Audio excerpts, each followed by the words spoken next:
Во светиот храм Свети апостоли Петар и Павле од Кичево, денес, почитувани гледачи на утринската програма Деница, продолжуваме да зборуваме за значењето на Великденскиот пост со отец Александар Крстановски. Оваа недела е петта недела од Великденскиот пост и токму за таа недела и ќе зборуваме денес во нашиот разговор. Отец Крстановски, добро утро и благодарност што и ова утро сте заедно со нас. Добро утро и благодарам на поканата и голем поздрав до гледачите на телевизија Мега. Како што кажав и на почетокот, значи се наоѓаме во петтата недела од Великденскиот пост, па еве, може ли на почетокот да ни кажете токму за значењето на петтата недела од Великденскиот пост? Петтата недела од Великденскиот пост е посветена на Света Марија Египетска и е недела во која што се сеќаваме на животот, на житието на Света Марија Египетска и се поучуваме воедно од житието на Света Марија Египетска. Инаку Света Марија Египетска живее некаде од средината на 4-тиот век до почетокот на 5-тиот век или до првата половина некаде на 5-тиот век.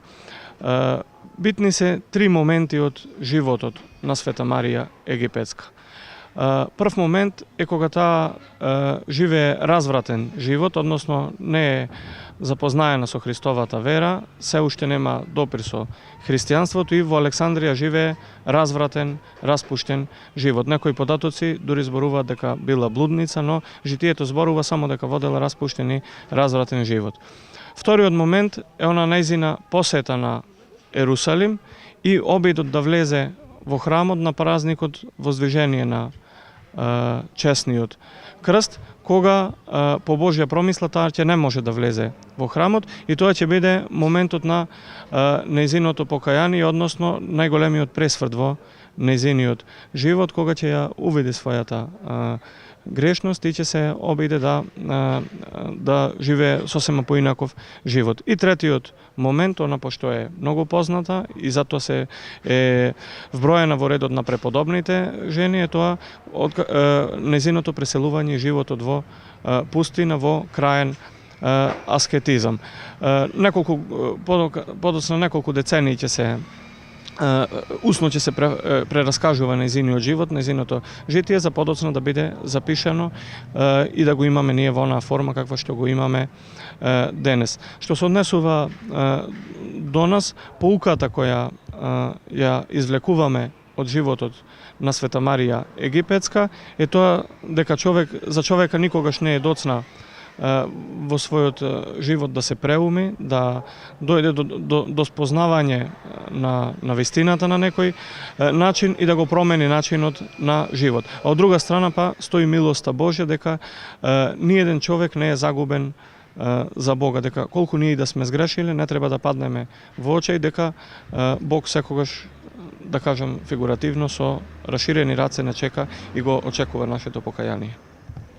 Така, може ли да ни кажете еве кое е значењето на евангелскиот текст за петтата недела од Великденскиот пост? Евангелскиот текст кој што го слушаме на литургијата од петата недела од Великденскиот пост е следниот. Еден од фарисеите го покани да јаде со него и тој, кога влезе во куќата на фарисејот, седна на трапеза. И ете, една жена од градот, која беше грешница, штом дозна дека тој седи на трпеза во куќата на фарисејот, донесе сат од алабастер со миро. Па откако застана одзади покрај неговите нозе, плачејќи почна да ги мие нозете негови со солзи и ги триеше со својата коса. И ги целиваше нозете негови и ги помазуваше со миро. А кога го виде тоа фарисејот, што го беше поканил, рече во себе велејќи: кога овој човек би бил пророк, би знаел која е и каква е оваа жена што го допира, зашто таа е грешница. Му одговори Исус и рече: Симоне, имам нешто да ти кажам. А тој рече: кажи, учителе. Исус му рече: некој заемодавец имаше двајца должници. Едниот му должеше 500 денари, а другиот 50. Но бидејќи немаа да му вратат, тој им ги подари на обајцата. Кажи кој од нив повеќе ќе го милува. Симон одговори и му рече: мислам оној кому повеќе му подарил. А тој му рече: право пресуди. И тога се сврте кон жената, па му рече на Симона: ја гледаш ли оваа жена? Влего во твојот дом, ти ниту вода за нозете не ми даде, а таа со солзи ми ги обли нозете и со косата своја ги истри. Ти не ми даде целив, а та откако влегов не престана да ги целива нозете мои. Ти со масло не ја помаза главата моја, а таа со миро ги помаза нозете мои. Затоа ти велам, нејзи се простуваат многу гревови, зашто покаже многу љубов. А кому му е простено малку, тој мала љубов има. Нејзе пак и рече, простени ти се гревовите. А оние што седеа со него на трпезата, почна да говорат во себе. Кој е овој што и гревови простува? На жената пак и рече, верата твоја те спаси, оди си со мир. Од петата недела од Великденскиот пост секако е поврзан со